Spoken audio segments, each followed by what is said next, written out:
খাগড়াছড়ি ও রাঙ্গামাটিতে পাহাড়ি এবং বাঙালিদের সংঘর্ষে 4 জন নিহত হয়েছে, আহত হয়েছে বেশ কয়েকজন।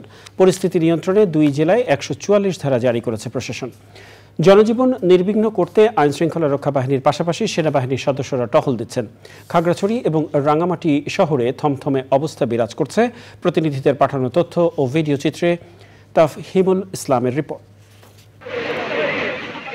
খাগড়াছড়ি জেলার দীঘিনালায় পাহাড়ি ও বাঙালিদের সংঘর্ষের জের ধরে বৃহস্পতিবার রাতভর গোলাগুলির ঘটনা ঘটে।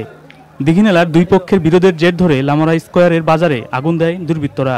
এতে 50টির বেশি ব্যবসা প্রতিষ্ঠান পুড়ে যায়। বৃহস্পতিবার রাতেই হতাহত বেশ কয়েকজনকে হাসপাতালে নেওয়া হয়। গতকালকে রাতে আমাদের হাসপাতালে এসে 12 জনের মতো চিকিৎসা নিয়েছিল। এর মধ্যে 3 জন এখানে এসে মারা গেছেন। বর্তমানে 9 জন চিকিৎসাধীন আছেন আর 4 জনকে রেফার করা হয়েছিল, ওনারা চিরঙে আছেন। উদ্ভূত পরিস্থিতিতে খাগড়াছড়ি সদর পৌরসভা এলাকায় দুপুর 2টা থেকে রাত 9টা পর্যন্ত 144 ধারা জারি করে সদর উপজেলা প্রশাসন। ঘটনাস্থল পরিদর্শন শেষে খাগড়াছড়ির পরিস্থিতি স্বাভাবিক রয়েছে জানিয়ে জেলা প্রশাসক বলেন, শান্তি সম্প্রীতি রক্ষায় সকলকে সংযতভাবে চলতে হবে। কমিটিও গঠন করা হয়েছে যাতে এই ঘটনাকে কেন্দ্র করে অন্যান্য উপজেলা বা অন্য কোথাও যাতে এর উত্তেজনা না ছড়ায় সে ব্যাপারে আমরা কাজ করছি। খাগড়াছড়িতে সংঘর্ষের খবর ছড়িয়ে পড়লে রাঙ্গামাটিতেও উত্তেজনা দেখা দেয়।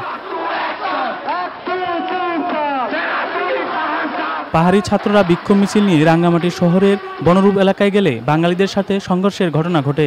পরে সেনাবাহিনী পরিস্থিতি নিয়ন্ত্রণে আনে।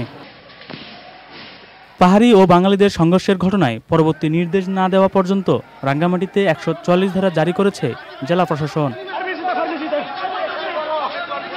খাগড়াছড়ির দীঘিনালায় ও মধুপুরে সন্ত্রাসী হামলার প্রতিবাদ ও জড়িতদের গ্রেপ্তারের দাবিতে চট্টগ্রাম মহানগর চেরাগালী পাহাড় চত্বরে বিক্ষোভ সমাবেশ ও মিছিল করেছে জুম ছাত্র পরিষদ। এতে বক্তব্য রাখেন ডক্টর জিনুবুদ্দি ভিক্ষু সহ ছাত্রনেতারা।